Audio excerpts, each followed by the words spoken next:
세상에서 가장 쉬운 것이 사랑입니다. 사랑하면 희생하고 사랑하면 사랑의 수고를 기꺼이 감당합니다.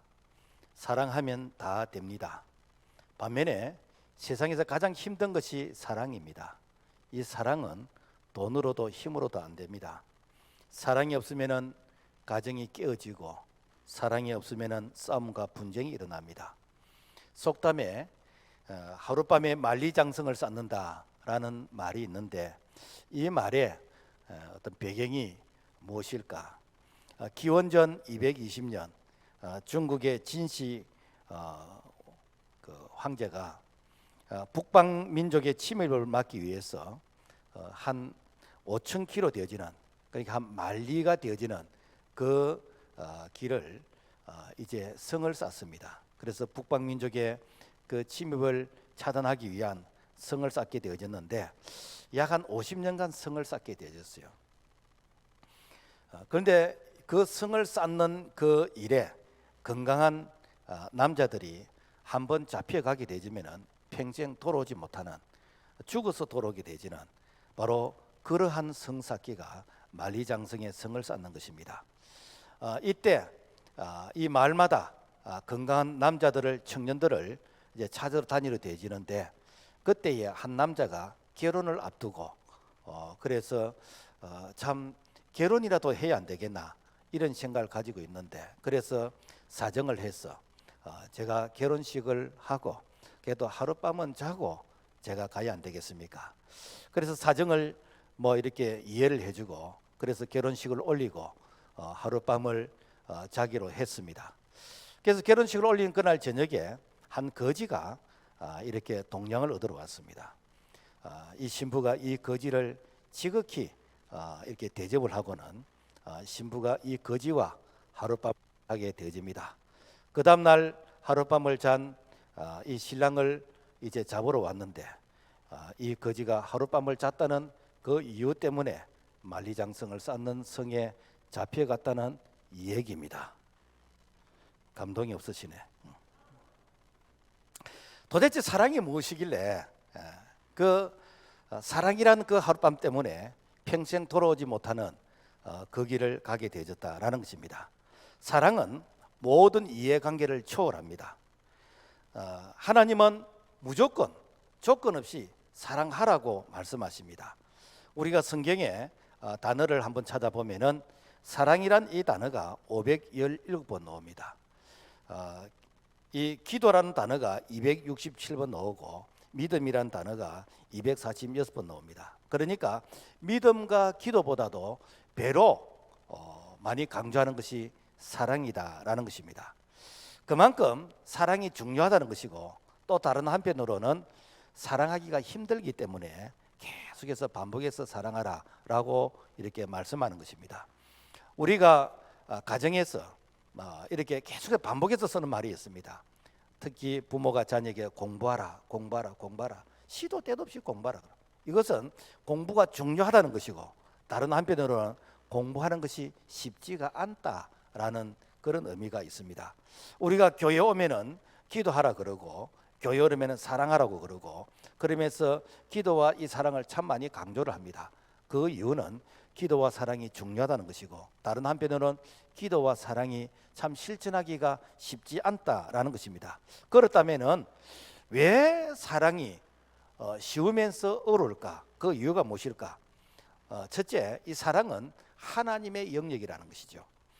요한일서 4장 7절, 사랑은 하나님께 속한 것이니 하나님은 사랑이심이라. 우리가 가지고 있는 이 사랑이란 이 단어, 영어로 love, 이 단어는 그냥 한 단어로서 포함이 되다 보니까 이 단어가 사실은 오해할 때도 참 많이 있습니다. 그래서 교회에서 목사님이 새로운 새가족에게 이렇게 사랑합니다라고 했더니 그 새가족이 교회를 안 오는 거예요. 그래서 왜 교회를 안 오는가? 나중에 찾아가서 신방을 하고 이야기를 해봤더니 아직 마음의 준비가 안 돼 있습니다. 사실은 주님의 이름으로 사랑하는 것이고 참 그런 뜻으로 사랑하는 것은 아닌데, 그래서 우리가 이렇게 사랑한다는 이 말은 참 오해 요지가 많습니다. 그러나 헬라어로 보면은 이 사랑이 아주 구체적으로 표현이 되고 있습니다. 남녀의 사랑을 에로스 사랑이라 그러고, 부모와 자식 간의 사랑을 스톨게 사랑이라 그러고, 친구의 우정의 사랑을 필리오라 그럽니다. 자, 이런 사랑은 조건이 있습니다. 만약이란 조건이 있습니다. 만약 당신이 사랑한다면 나도 사랑하는 것이고, 만약에 당신이 내 말을 잘 듣는다면 나도 어떻게 할 것이고, 만약에 의리를 지킨다면 내가 어떻게 할 것이고, 사실 이런 사랑은 조건적인, 어떤 면으로 볼 때에 그 조건이 형성이 안 되면 사랑하지 않을 수 있다라는 것입니다. 심지어 부모 자식 간의 사랑도 조건입니다. 말 잘 들으면, 공부 잘하면, 어떻게 하면, 이런 조건입니다. 그러나 무조건적인 사랑이 있습니다. 희생적인 사랑이 있습니다. 거룩한 사랑이 있습니다. 인내하는 사랑이 있습니다. 그 사랑이 무엇인가? 바로 하나님의 사랑, 아가페 사랑이다라는 것입니다. 하나님의 사랑에는 조건이 없습니다. 그렇지만은 목적은 있습니다. 하나님이 우리를 사랑하시는 목적이 무엇인가? 그것은 우리를 구원하기 위해서, 우리를 하나님의 형상으로 회복하기 위해서. 그래서 하나님은 사랑에 조건 없지만은 사랑의 목적은 분명히 우리를 구원하기 위한 그런 목적으로 하나님이 우리를 사랑하신다라는 것입니다. 그래서 영혼 구원을 위해서 하나님은 죄인을 부르십니다. 이사야 1장 18절, 오라 우리가 서로 변론하자. 너희 죄가 주홍 같을지라도 눈과 같이 희어질 것이요 진홍같이 붉을지라도 양털같이 희게 되리라. 그래서 하나님은 죄인들을 그야말로 먹고도 끊고 피부도 붉은 그런 죄를 가진 자라 할지라도 하나님께 나오면은 내가 너를 흰 눈보다도 양털보다 더 희게 해주겠다라고 하시면서 조건 없이 하나님 앞에 나오라고 말씀하십니다. 뿐만 아니라 하나님은 사랑하기 때문에 징계를 하기도 하십니다. 히브리서 12장 6절, 주께서 그 사랑하시는 자를 징계하시고, 징계는 다 받는 것이거늘 너희에게 없으면 사생자요 친아들이 아니니라.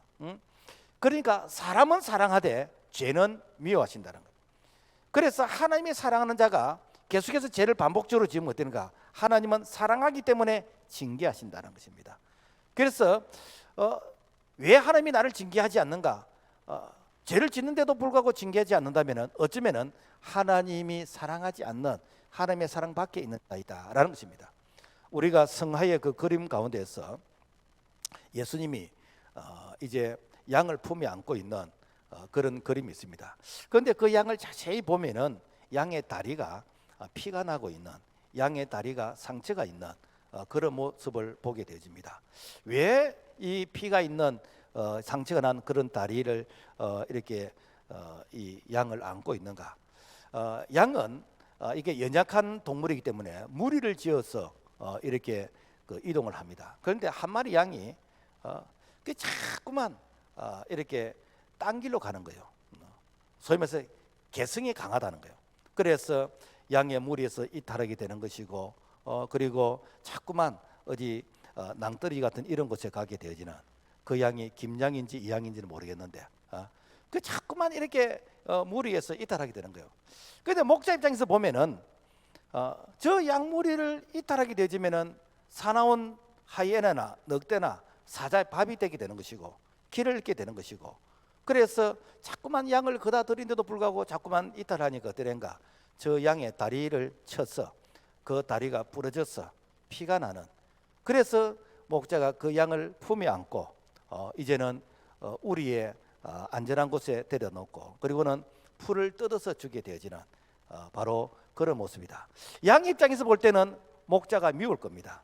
양 입장에서 볼 때는 목자가 나를 미워하고 싫어하는 것처럼 보일 겁니다. 그러나 목자 입장에서는 양을 지극히 사랑하는데 징계도 사랑이다라는 것입니다.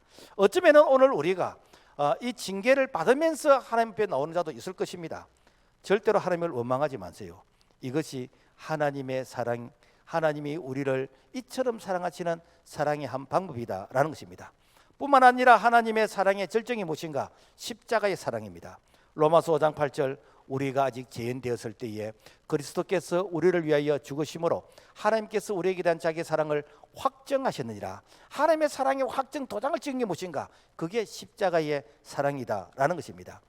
그 탕자의 그 비유를 오늘 이 시대로 조금 이렇게 이 버전을 이렇게 좀 바꾸면은 이 둘째 아들이 아버지의 재산을 받아서 그래서 이 타국에 가서 자기가 아버지의 도움 없이 한번 살아서 어떤 성공해서 그래서 아버지에게 아들의 어떤 능력을 존재감을 한번 보여주고 싶은 그런 마음으로 멀리 가서 이제 한번 뭐 자기 나름대로 살아보려고 했는데 이게 다 돈을 잃게 되는 것이고 그래서 이제는 뭐 직장도 없고 그래서 돼지치는 이 유대인들에게 돼지를 친다는 것은 제일 그냥 3D 중에 3D입니다.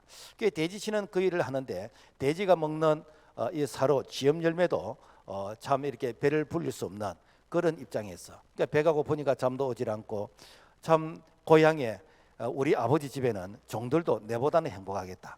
종들도 이렇게 참 낮에는 일을 하지만은 저녁에는 등 따시고 배부른 가운데서 이렇게 밤을 보낼 것인데 나는 왜 이렇게 고생을 하고 있는가? 내가 고향으로 돌아가면 아버지가 나를 용서해 주실까? 그래서 아버지에게 편지를 보냅니다. 그 편지 내용이 무엇인가?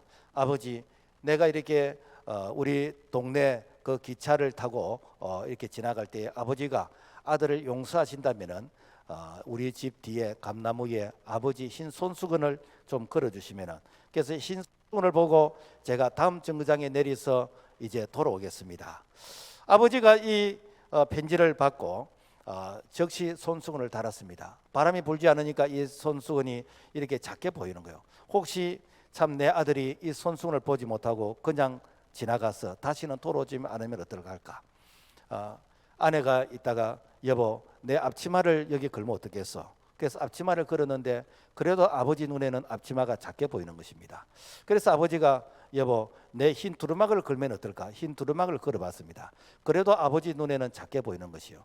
그래서 아내가 여보 우리 여름에 덮는 이 혼이불을 이렇게 덮으면 어떨까? 혼이불을 가지고 완전히 감나무를 다 덮어버렸다는 겁니다. 그리고는 이렇게 기차가 지나가면서 이 아들은 흰 손수건을 걸어주면 다음 정거장 내리겠다 했는데 흰 손수건이 아니고 그냥 집에 있는 이 두루마기와 앞치마와 그리고 이 여름에 혼이불을 가지고 완전히 이 나무를 다 이렇게 싹버렸다는 것입니다. 그래서 다음 정거장에 내려서 참 이렇게 울면서 회개하고 돌아왔다는 얘기인데 오늘 우리가 이 십자가가 무엇인가? 이 십자가는 그야말로 주님께서 내가 너를 사랑한다. 내가 너를 죽기까지 내가 너를 사랑한다. 그 사랑의 그 손짓, 그 사랑의 그 이제 부름이 낮이고 밤이고 볼 수 있도록 높은 곳에 이 십자가를 이게 붙여놓고 밤에는 이렇게 전기불을 넣어서 멀리서 있는 자들도 다 볼 수 있도록 오라고 하는 주님의 사랑의 그 제스처 사인이 바로 십자가이다라는 것입니다. 하나님은 사랑하시되 끝까지 사랑하시는 거예요. 사람들은 사랑하다가 뭐 이게 중단하기도 되고 사람들은 이 사랑이 이렇게 약속이 안 지켜지는 그런 경우도 있습니다. 그렇지만은 우리 하나님은 로마서 8장 35절 보면은 누가 우리를 그리스도의 사랑에서 끊으리요? 환난이나 공고나 박해나 기근이나 적신이나 위험이나 칼이라 다른 어떤 피조물이라도 우리를 우리 주 그리스도 예수 안에 있는 하나님의 사랑에서 끊을 수 없느니라 라고 하고 있습니다. 무엇인가? 하나님의 자녀가 죄를 지으면은 징계는 할지언정 하나님의 자녀 호죽에서 이게 타지는 않는다는 것입니다.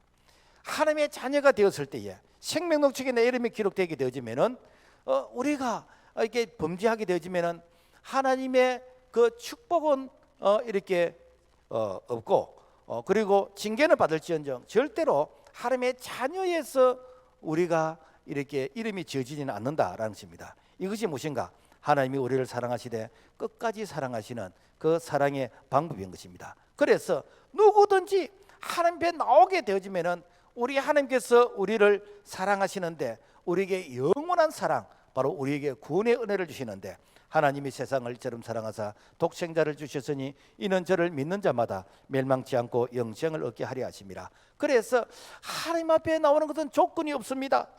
그리고 자격을 따지지 않습니다. 각오를 묻지 않습니다.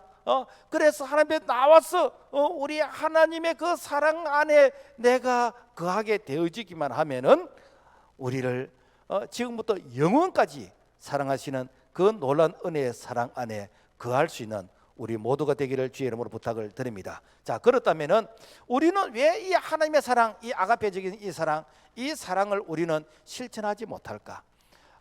분명히 사랑해야 되는 건 아는데도 불구하고 사랑을 할 그런 왜 힘이 없을까? 우리는 하나님의 사랑을 회복해야 되겠는데, 요한일서 4장 7절, 사랑하는 자들아 우리가 서로 사랑하자. 사랑하지 아니하는 자는 하나님을 알지 못하나니 이는 하나님은 사랑이심이라. 자, 이 하나님의 사랑은 우리가 학문적으로 배워서 하는 것이 아니에요. 이 하나님의 사랑은 우리가 연습해서 되는 것도 아니에요. 이 하나님의 사랑은 내가 한번 이웃을 사랑해보고, 내가 친구를 사랑해보고, 내가 이렇게 하나님 말씀에 한번 순종해보려고 하면은 사실은 안 되더라는 것입니다. 분명히 머리로서는 알겠는데 안 되더라는 것입니다. 그래서 되는가?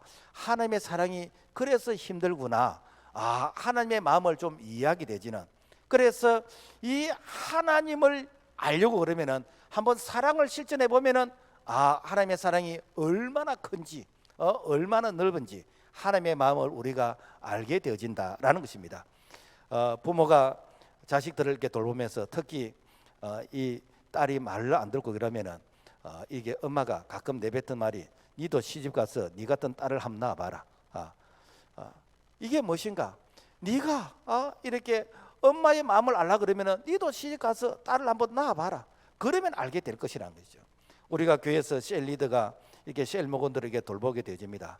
그러면 셀 목원들 중에서 뭐 이렇게 순종하는 셀 목원도 있지만은 물매기 같은 그런 셀 목원들도 있습니다. 그러면 속으로 니도 셀 리더 돼 가지고 니 같은 셀 목원 한번 만나봐라. 이런 생각이 들 겁니다. 그러면은 셀 리더 마음도 이해가 될 것이고 목사의 마음도 이해가 될 것이다라는 것입니다. 자, 그렇다면은 왜 우리가 사랑을 해야 되는데 사랑이 안 되느냐? 그 이유가 무엇인가? 본래 우리는 하나님의 형상으로 지음을 받았기 때문에 하나님과 교통하게 되지는, 하나님과 사랑하는 바로 그런 자였습니다. 그래, 그때는 하나님과 이렇게 첫 사람 아담과 하와가 소통이 되어지는 부족함이 없는 이런 모습이었습니다. 그런데 하나님의 말씀의 부정함을 통해서, 즉 하나님 앞에서 이렇게 범죄함을 통해서 이 사랑의 관계가 단절되게 되었습니다. 그래서 하나님으로부터 공급받던 이 사랑이 단절되니까 하나님이라는 대상을 피조물 가운데서 찾게 되집니다. 그래서 피조물을 통해서 하나님의 사랑을 이렇게 공급받으려고 그럽니다. 그래서 좀 조금 뭐 내보다도 어떤 능력이 있어 보이는 그 사람을 의지해서 당신이 나를 사랑해 달라, 아니면은 어떤 뭐 돈을 통해서, 권력을 통해서, 아니면은 좀 더 세상에 어떤 절대적인 그런 모습이 보이는 그런 대상을 통해서 이 사랑을 공급받으려고 하는데, 사실 이 사랑이 안 채워지니까 되는가? 그때부터 갈등이 되는 것이고 분쟁이 되는 것이고, 그러면서 크고 작은 오해가 생기게 되어지는 것이죠. 그런데 이런 생활을 오래 하다 보면 어떻게 되는가? 오래 하다 보면은 우리 안에 소위 말해서 습관이라는 것이, 소위 말해서 가치관이라는 것이 형성이 되어집니다. 그러면서 우리 안에 상처를 계속 받다 보면은 이 상처가 쌓여서 이게 경관진이 되게 되는 것이고, 이게 썬뿌리가 되게 되는 것이고, 사람을 불신하게 되는 것이고, 그래서 상처를 많이 받으면은 사람을 경계하게 되지는, 이 마음의 문을 열지 않는 바로 이런 모습이 되게 되는 것이죠. 그래서 하나님의 사랑이 임하지 못하는, 소위 말해서 내 마음의 밭이 거칠고 내 마음의 이 밭이 콘크리트처럼 단단하다 보면은 하나님의 사랑이 이렇게 내게 임하지 않는, 그리고 나도 그 사랑을 실천하지 못하는 바로 이런 모습이 바로 우리가 사랑을 실천하지 못하는 그런 우리의 경관진의 모습이다라는 것입니다. 자, 그렇다면 어떻게 하면 이 하나님의 사랑을 우리가 머리로만 아는 것이 아니라 우리가 실천할 수 있을까? 하나님이 쓰시는 방법이 있습니다. 무엇인가? 자아를 깨뜨리게 하는 겁니다. 세상에서는 깨어지는 것은 싫어합니다. 깨어진다는 것은 존재 가치가 없는 것이고 상품의 가치가 없기 때문에, 그래서 뭐 그릇이 깨어진다, 유리가 깨어진다, 뭐 바가지가 깨어진다, 깨어지면 다 버리는 것입니다. 그러나 우리 하나님은 깨어서 쓰시는 거예요. 우리 하나님은 깨뜨려 가지고 쓰시는 것입니다.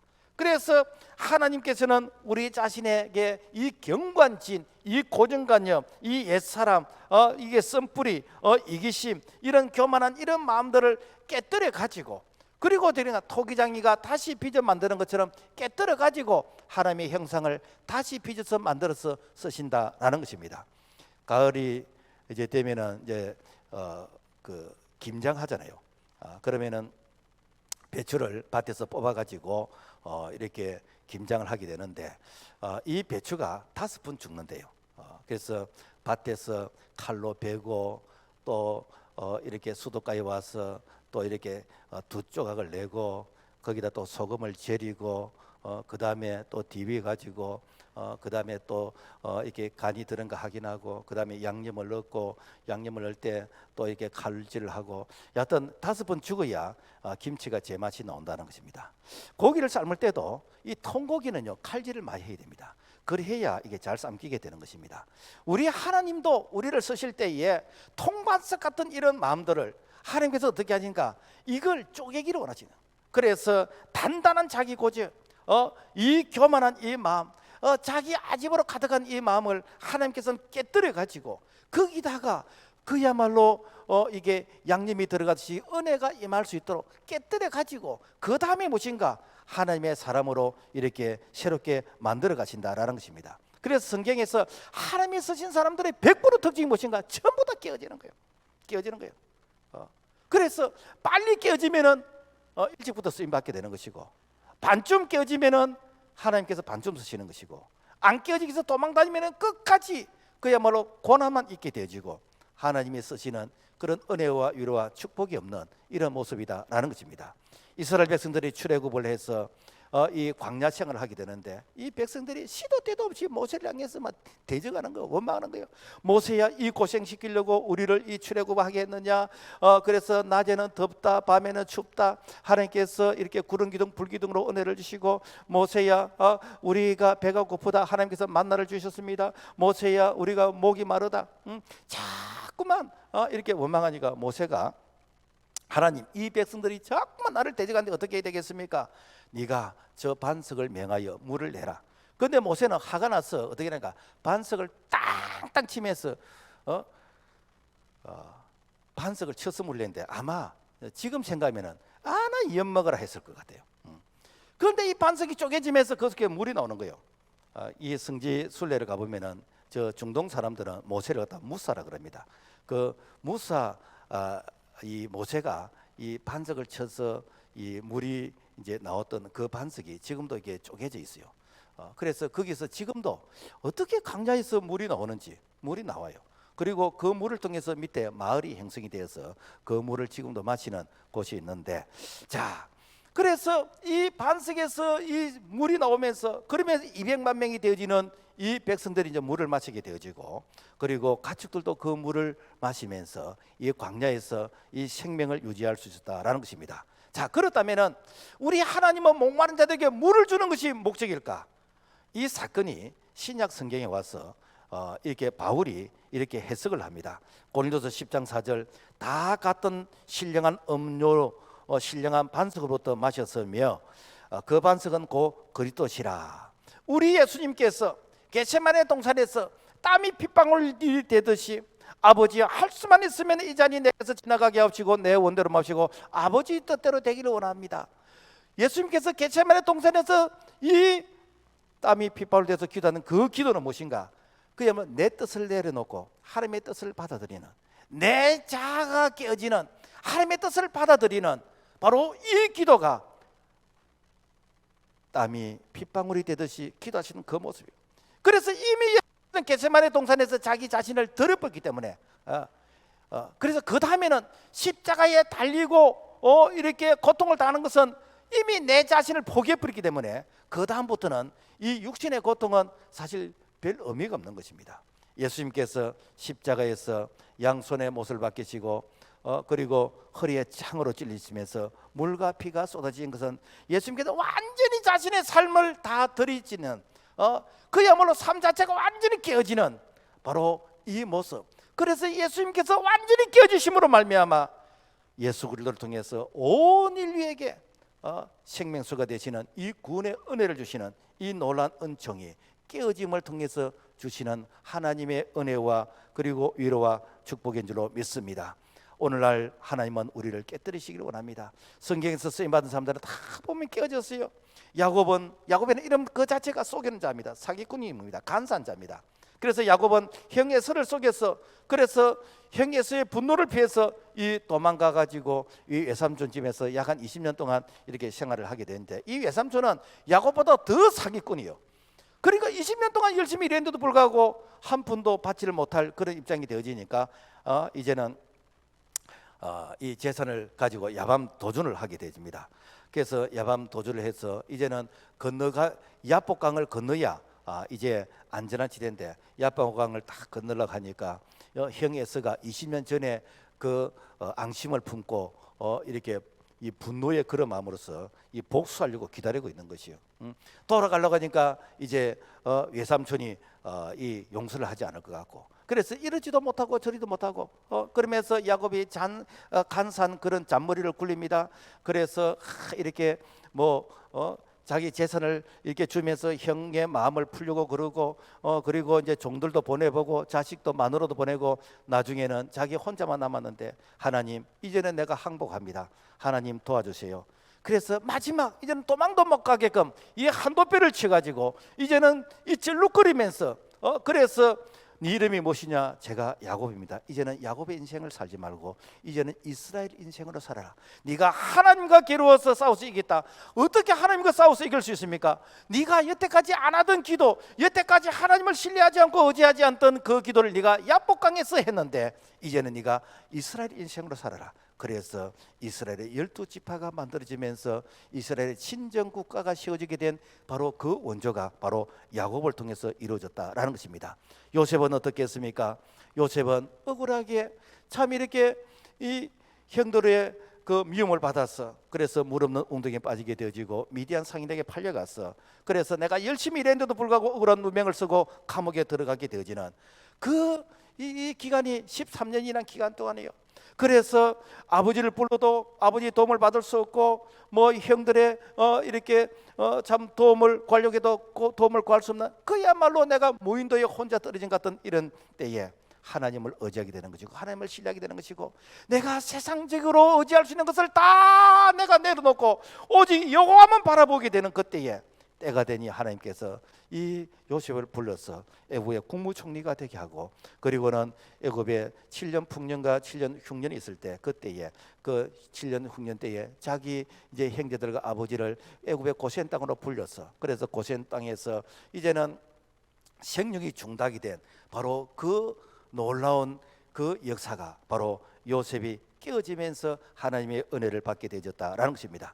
우리가 신약 성경에 와서 이 사울이 바울로 변화되는 것도, 이 사울은요 대단한 사람입니다.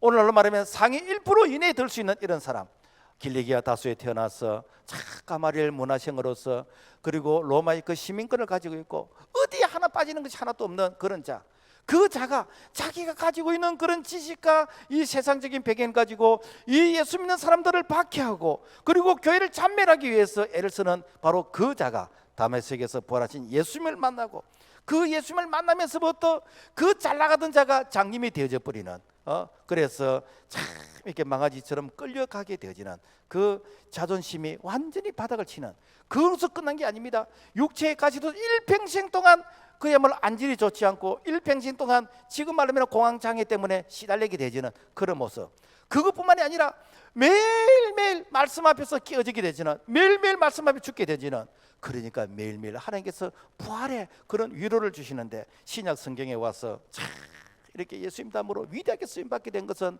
바로 이 바울이 깨어짐을 통해서 하나님의 은혜가 임하게 된 줄로 믿습니다. 이렇게 가을이 되어지면은 이제 조금 있으면은 이제 추운 겨울이 되어지는데, 이런 자연들은 다 가을이 되어지면은 열매를 맺으면서 자기의 존재감을 이렇게 남기고 이렇게 겨울을 맞이하게 됩니다. 예수 생명을 가진 자들이 우리가 1년 1년을 지나면서 나의 존재감이 무엇일까? 나의 존재감은 또 다른 이렇게 생명을 남기는 것인데, 왜 우리에게는 예수 생명의 이런 열매가 없을까? 깨어지지 않으니까. 하나님이 쓰실 수가 없는 것이요.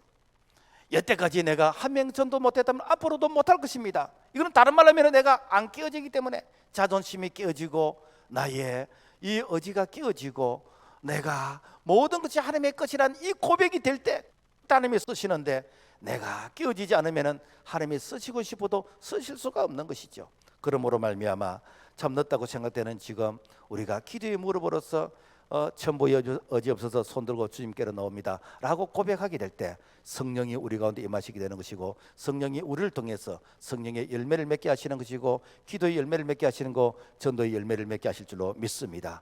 그 다음에 하나님께서 우리를 쓰기 위해서는 성령의 충만함을 받게 하십니다. 에베소서 5장 17절, 주의 뜻이 무엇인가 이해하라, 오직 성령으로 충만함을 받으라. 여기서 성령 받으라가 아니라 성령의 충만함을 받으라는 거죠. 우리가 예수님을 믿을 때 성령 받았습니다.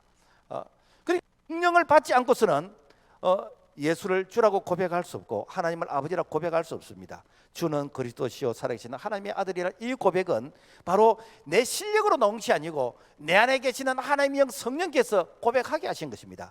그 고백을 한 베드로에게, 그 고백을 한 제자들에게 예수님께서 부활승천 하시기 전에 뭐라고 그런가? 오직 성령이 너희에게 임하시면 너희가 권능을 받는다 그랬습니다. 그래서 이 예루살렘을 떠나지 말고 아버지 약속한 이 성령의 충만함을 받으라고 말씀하시는데, 이 충만함은 무엇인가? 네가 성령의 충만함을 받아야만이 능력 있는 그리스도인의 삶을 살아갈 수 있다. 네가 성령의 충만함을 받아야 네가 주의 일을 능력 있게 할 수 있다. 네가 성령 충만 받지 않으면은 이것은 종교인의 모습으로서 마치 끌려다니는, 어쩌면은 이게 교회 프로그램에 익숙한 모습이지, 네가 이렇게 내 안에 계시는 이 성령이 능력으로 기도하게 하는, 능력으로 봉사하게 하는 그런 힘이 없다라는 것입니다.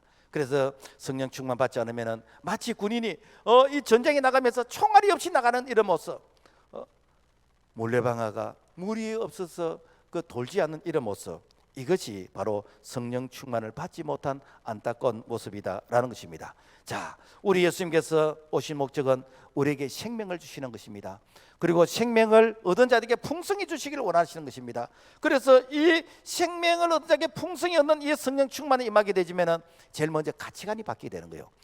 내 중심에서 하나님 중심, 내 삶의 패턴 중심에서 하나님 나라 중심으로 가치관이 변하게 되어지는 것입니다. 사도 바울이 이렇게 자기 중심으로 살다가 이제는 하나님 중심으로, 이제는 교회 중심으로 가치관이 변하게 되어지니까, 그토록 예수 믿는 사람들을 잡아서 옥에 가두고 죽이는 일에 앞장섰던 그 자가 이제는 복음을 전해서 살리는 일에 앞장서게 되는 것이고, 교회를 찬멸하려고 하던 그 자가 이제는 교회를 세우는 일에 앞장서게 되어지는 이런 놀라운 변화가 어떻게 가능한가? 바로 성령 충만으로 가능하다라는 것입니다. 우리가 성령 충만 받지 않으면 프로그램에 의해서 신앙생활하게 되집니다. 프로그램에 의해서 우리가 이렇게 기도하게 되는 것이고, 프로그램에 의해서 이렇게 전도하게 되는 것이고, 그래서 그 프로그램이 없으면 수도하게 되어버리는 것입니다. 그렇지만 성령 충만 받게 되지 못되는가? 프로그램과 관계없이 365일 24시간이 내가 주의 일에 힘쓰는, 내가 복음 전한 일에 내가 쓰임 받게 되지는 이 놀라운 은혜가 성령 충만함으로 가능한 줄로 믿습니다. 뿐만 아니라 선을 행할 능력이 생긴다는 것이죠. 이 성령의 충만을 받게 되어지면은 에너지가 넘치게 되어집니다. 기도의 능력, 봉사의 능력, 그리고 전도의 능력, 그리고 이게 사랑의 능력, 에너지가 생기게 되는 것입니다. 빌보서 4장 13절, 내게 능력 주신 자 안에서 내가 모든 것을 할 수 있느니라. 자, 그래서 이 우리 안에 에너지가 넘치게 되어지면은 그때부터 되는가? 즐거워지는 것이요. 아이들이 이렇게 고3 아이들이 야자하고 낮도록 공부하고 집에 와서 이제 빨리 자고 또 새벽까지 일어나서 학교 가야 되는데, 그 12시에 그 아파트 그 놀이터 그 농구장에서 그 농구하고 있습니다. 왜 그런가? 지가 에너지가 넘치니까 즐거우니까 하는 것이요. 오늘 우리에게 그야말로 힘이 없는데, 체력이 없는데, 그런 사람에게 뭐 이렇게 운동을 시키고 무슨 일을 시키면요 짜증부터 날 것입니다. 그리고 몸살을 할 것입니다. 그런데 내 속에 체력이, 에너지가 넘치는 자에게 이런 사람에게 운동을 시키면 이것은 그야말로 스포츠가 되는 것이고 즐거움이 되는 것이고, 오히려 내게 근육질로서 이렇게 체력이 더 이렇게 보탬이 될 것입니다. 여러분, 아기 낳기 위해서 결혼한 사람이 있습니까? 사랑하면은 아기 낳게 되어집니다. 우리가 주님 사랑하면은, 교회를 사랑하면은, 그러면 어되는가? 이 영적인 자녀는 낳게 돼 있는 것이요. 그래서 내가 뭘 하려고 애를 쓰기보다는 내가 주님 사랑하는지, 정말 교회를 사랑하는지, 그 주님 사랑하고 교회를 사랑하면은 영적인 자녀는 낳게 되기 때문에 오늘 우리가 이 사랑을 회복할 수 있기를 주의 이름으로 부탁을 드립니다. 그래서 사랑을 회복하면 되는가? 사명이 회복이 되집니다. 예수님을 모른다고 저주하고 맹세했던 이 베드로가 나는 예수님이 될 자격이 없다. 그래서 어떻게 하는가? 예수님의 부활을 경험했는데도 불구하고 옛날에 고기 잡던 옛날 자기 직업으로 갈릴리로 돌아가게 됩니다. 혼자만 가는 게 아니라 이 제자들을 같이 데리고 이렇게 가게 되집니다. 자, 우리 예수님께서는 이 베드로를 다시 찾아가는 것이요. 왜 그런가? 사명을 회복하기 위해서 다시 찾아가게 되는데, 그래서 이 베드로가 밤새도록 고기 잡으려고 했지만 한 마리도 못 잡았어요. 예수님께 찾아가서 배 오른편에 그물을 내리러 봐라. 그래서 배 오른편에 그물을 내렸더니 와, 153마리를 잡았어. 우리 모나미 보면은 1호 3이 돼 있잖아요. 그러니까 사실은 배 오른편과 왼편 그 뭐 사이가 뭐 얼마나 되겠습니까? 그렇지만은 주님의 말씀에 순종했을 때와 하지 않았을 때의 차이가 바로 이 153마리 이런 차이더라는 거예요. 그래서 오른편에 그물을 내렸더니 이 153마리의 고기를 이렇게 잡게 되었어. 그러면서 이 베드로에게 어떤 생각이 드는가? 과거 3년 전에 내가 밤새도록 고기를 한 마리도 못 잡았는데 그때 예수님께서 깊은 데로 가서 그물을 내려 고기를 잡으라고 말씀했어. 사실 그 깊은 데는 내가 어젯밤에 밤새도록 고기 잡으려고 애를 썼지만은 내가 한 마리도 못 잡았습니다. 그렇지만은 주님의 말씀에 순종해서 실패했던 그 자리에 내가 한 번 더 가니까 어떠는가? 그때는 그물이 찢어질 만큼 많이 고기를 잡히게 되었습니다. 이때 예수님께서 이제는 네가 사람을 낚는 어부가 되게 하리라 라고 말씀하실 때 내가 배와 그물을 버려두고 주님을 따르게 되어졌는데, 자, 그런데 내가 예수님을 배신했다는 그 이유 때문에 나는 이게 주님의 제자가 될 자격이 없다고 내가 다시 이렇게 갈릴리로 갔을 때에 우리 예수님께서 찾아오셨습니다. 찾아오셔서 아침을 탁 이렇게 생선을 구워서 준비해 놓고 예수님께서 다른 거 아무것도 하고 이렇게 안 물었습니다. 야 베드로야, 네 그럴 수 있냐? 네 옛날에 한때는 모든 사람이 주님을 버릴진정 주님 안 버린다고 해놓고 나를 배신할 수 있어? 내 눈앞에서 배신할 수 있어? 만약에 따지다면 어떻게 되는가?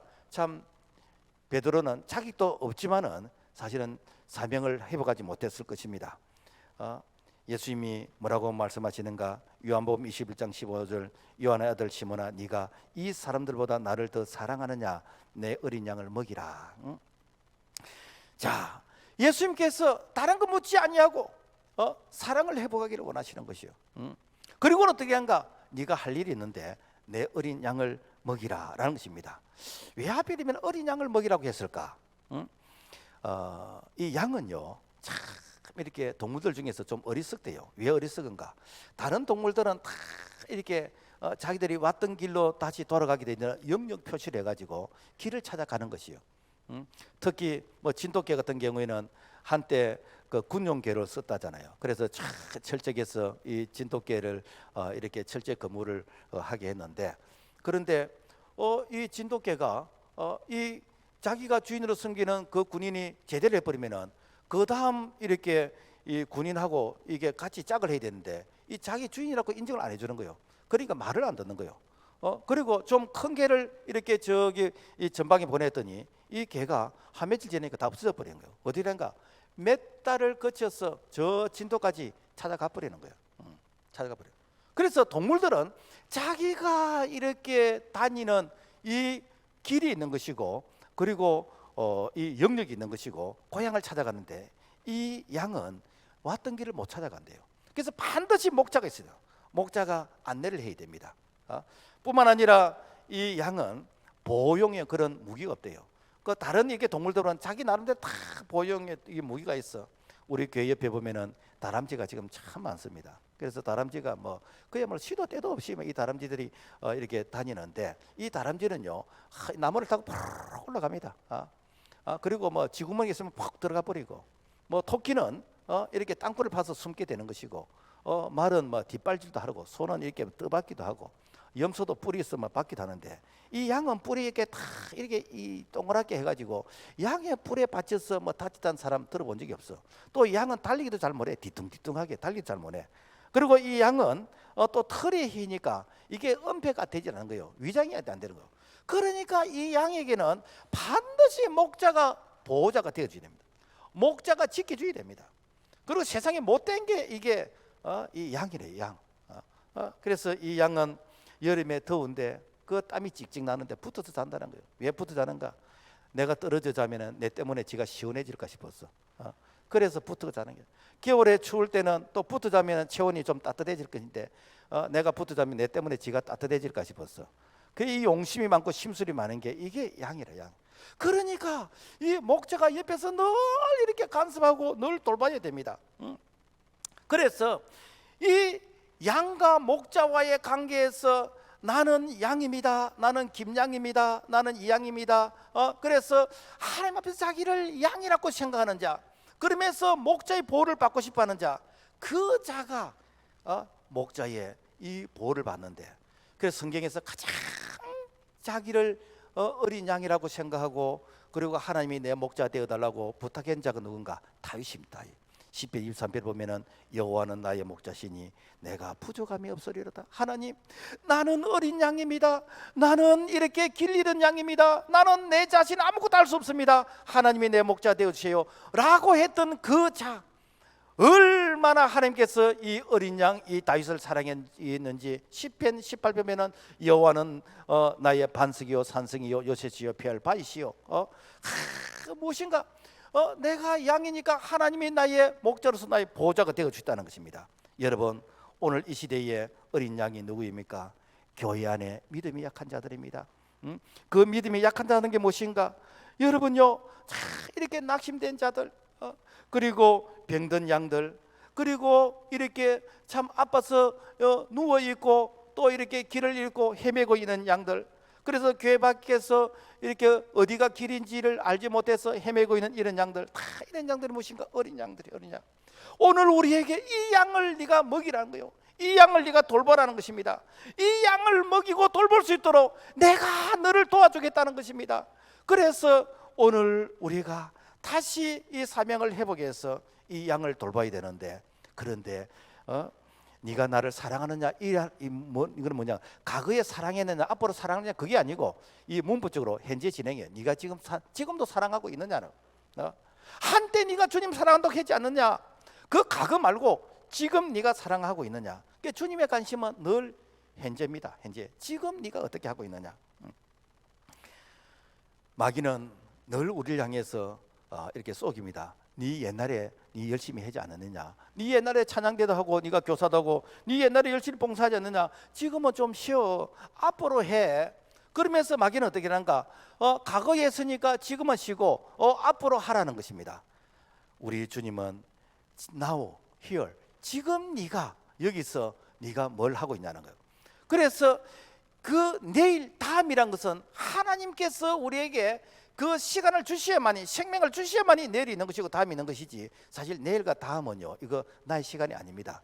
그래서 고린도서 6장 2절, 보라 지금은 은혜 받을 만한 때요, 보라 지금은 구원의 날이다. 지금 은혜 받고 지금 공부받고 지금 우리가 해야 될 일을 하지 않으면 어쩌면 그 사람은 없을 수도 있다라는 것입니다. 그러므로 말미암아 우리 예수님께서 우리를 찾아오셔서 다시 사랑의 관계를 회복할 때 사명을 주시는데, 그 사명은 어린 양을 먹이고 어린 양을 돌보는 이 사명 때문에 하나님께서 우리에게 생명을 주셨고 건강을 주셨고 믿음을 주셨고 이거 하라고 우리에게 재능을 주셨고 이거 하라고 우리에게 은혜를 주신 줄로 믿습니다.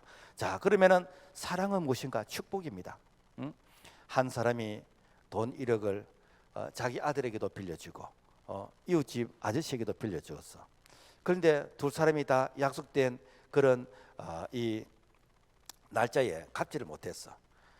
그 아들에게는 아들아 돈 생기면 갚아라 라고 하면서 좀 간대하게 이렇게 봐주는데, 이웃집 아저씨에게는 언제까지 갚지 않으면은 이게 법원을 통해서 재산을 차벌하겠다 라고 하면서 이렇게 협박을 하게 되어집니다. 자, 무엇의 차이입니까?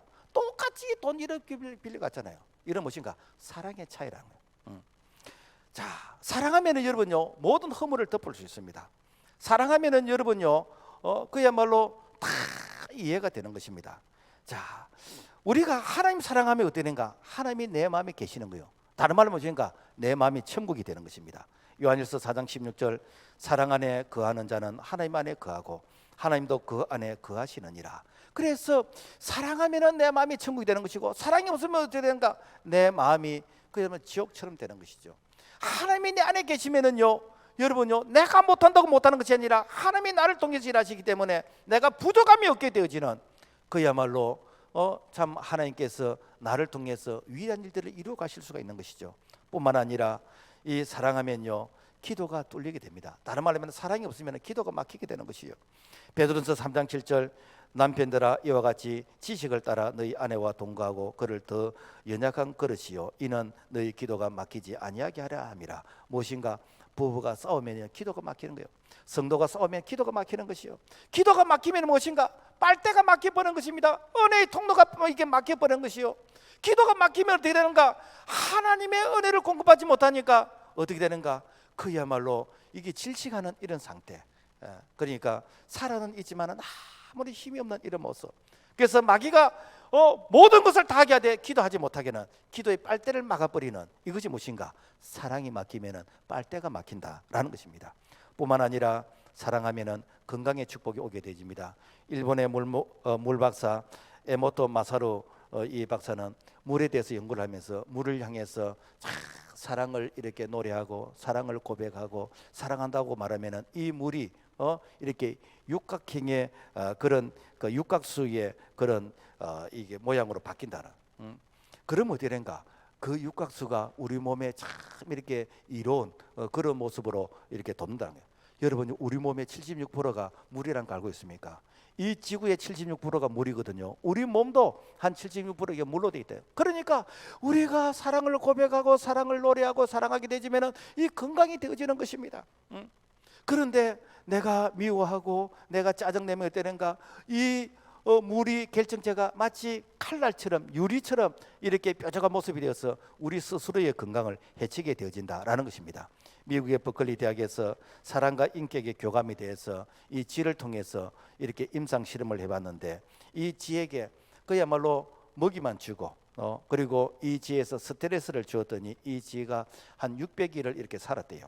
그런데 이 쥐에게 참 애정을 표현하면서 쥐를 쓰다듬어 주면서 먹이를 주면서 이 쥐에게 참 사랑을 이렇게 표현을 했더니 이 쥐가 950일을 살더라라는 것입니다. 그래서 하나님은 이미 우리 몸속에 이 엔돌핀과 그리고 이 다이돌핀을 주셨어요. 엔돌핀은 무엇인가? 우리가 기뻐하고 우리가 즐거워하고 사랑을 노래하게 되면은 우리 몸에 자연 치료액이 나와서 평소에 우리가 뭐 병균이 없어서 건강이 아니고 우리 몸속에 자연 치료액이 있기 때문에 건강해지는 것이거든요. 그런데 우리가 말씀을 듣는 가운데서 감동이 오는 거예요. 내가 기도하는 가운데 감동이 오는 거예요. 찬양하는 데 감동이 오는 것이요. 그야말로 내가 말씀을 듣는 가운데서 이 전율이 올 정도로 감동이 오지. 이때는 무엇인가? 다이돌핀 나와요. 이는 엔돌핀보다 4000배나 강력한 다이돌핀 나온 거예요. 그 자리에서 치료가 일어난 거예요. 우리 예수님께서 이렇게 병자들을 치료할 때 보면은 그 자리에서 치료가 일어나기는 집으로 돌아가면서 치료가 일어나 버려. 왜 그런가? 다이돌핀이 나오는 거예요. 우리 교회에서도 그 자리에서 일어나는 사람, 그 자리 치료가 되는 이런 사람들을 많이 보았습니다. 왜 그런가? 그리스도의 사랑에 이 감동받을 때에 그리스도의 사랑의 전율이 일어날 때 그때에 즉시 치료가 되지는 이런 은혜가 바로 사랑이 주는 축복인 줄로 믿습니다. 뿐만 아니라 이 사랑하게 되지면요 재물의 복을 얻는데요. 잠언 8장 17절 나를 사랑한 자들이 내 사랑을 입을 것이며 나를 간절히 찾는 자가 나를 만날 것이라. 그리고 이는 나를 사랑한 자를 재물을 얻어서 곳간에 채우게 하려 함이라. 하나님 사랑하게 되지 못되는가? 재물의 복을 얻는데 이 재물을 지갑에 채우는 게 아니고 곳간에 채운다는 거예요. 곳간에. 그러니까 하나님 사랑하게 되지면 하나님께서 그야말로 되게 하시는 거예요. 되게 하시는 거예요. 하나님의 사랑을 다른 사람에게 전하면 되게 하신다는 거예요. 우리가 이렇게 식당에서도 이렇게 가보면은 한 번 더 가고 싶은 집이 있어. 그래 무엇인가? 이렇게 막 이 사랑이 잘잘잘 흐르는 거예요. 그런 집에는 또 가고 싶어. 그런데 저녁 굶은 시어머니처럼 입에 바람을 넣고 눈에 힘을 주고 있으면요 안 가고 싶어. 아무리 맛이 있어도 안 가고 싶어. 우리가 하나님을 사랑하고 우리가 이웃을 사랑하면 어떻게 되는가? 하나님께서 되게 하시는 것이요. 그래서 성경에 보면은 하나님의 사랑을 가장 많이 고백한 자가 누군가? 다윗입니다. 다윗이요. 나의 힘이 되신 여호와여, 내가 주를 사랑하나이다. 사랑하이다. 다윗은 얼마나 하나님을 사랑했던지, 그야말로 막 입에 늘 여호와 여호와 하나님의 이름이 늘 입에서 막 발려 있는 거예요. 그 다윗을, 목동의 이 다윗을 하나님께서 전무후무한 이스라엘 위대한 왕이 되게 하셨고, 뿐만 아니라 이 다윗에게 하나님께서 얼마나 문학적인 그런 이렇게 지혜를 주시는지. 뭐 다윗이 대학을 나왔겠습니까? 뭐 이렇게 국문학을 이렇게 공부를 했겠습니까? 그런데 시편의 이 반이 이게 다윗이 기록한 것이요. 다윗은 위대한 문학가입니다. 다윗이 무슨 어떤 뭐 이렇게 음악을 공부했겠습니까? 악보를 공부했겠습니까? 그런데 이 다윗이 이렇게 수목음을 타게 되어지면은 악기가 떠나게 되어지고 질병이 치유받게 되어지고 지금 하는 음악 이 치료사가 이렇게 되어지는 것이요. 어떻게 가능했습니까? 하나님께서 다윗에게 그런 은혜를 주시는 것이요. 은혜를 주시는 것이요. 말씀을 맺겠습니다. 예수님을 배신한 이 제자들, 사실 예수님께서 하고 싶은 말이 얼마나 많았겠습니까? 그렇지만 예수님이 찾아가서 사랑을 회복하게 됩니다. 네가 옛날에 사랑한다 했지, 지금도 사랑하냐? 사랑을 회복하게 됩니다. 자, 그 사랑의 회복을 세 번이나 묻습니다. 네가 나를 사랑하느냐? 네가 나를 사랑하냐? 네가 나를 사랑하냐? 그리고는 되는가? 내 양을, 내 어린 양을 먹이라는 것입니다. 여러분, 사랑하면 되는 것입니다. 우리가 믿음, 소망, 사랑 이 세 가지가 항상 있지만은 그 중에 제일이 무엇이? 사랑이라고 했죠. 왜 그렇지요? 믿음은 이 땅에서 필요한 것입니다. 소망도 이 땅에서 필요한 겁니다. 그러나 사랑은 이 땅에서 영혼까지 필요한 것입니다. 그러니까 이 땅에서부터 영혼까지 필요한 이 사랑은 그야말로 모든 불가능을 가능하게 하는 그 능력이 사랑 안에 있다는 것을 기억하고, 우리가 사랑하기 때문에, 우리가 주님 사랑하기 때문에 우리가 영적인 자녀를 낳게 되지는 그런 은혜가 이 가을에 우리 모두에게 임할 수 있기를 주님의 이름으로 부탁을 드립니다. 주님 사랑한다고 참 입술로 수없이 많이 고백했지만은, 그러나 진정으로 사랑한다는 그 사랑의 열매가 우리에게 적었다는 것이 참 주님 앞에서 부끄러운 모습입니다. 하오나 주님 사랑할 힘을 주시고 성령을 주셔서 정말 주님 사랑한다는 것이 영적인 자녀를 통해서 나타날 수 있도록 은총을 베풀어 주시옵소서. 예수 이름으로 기도합나이다. 아멘.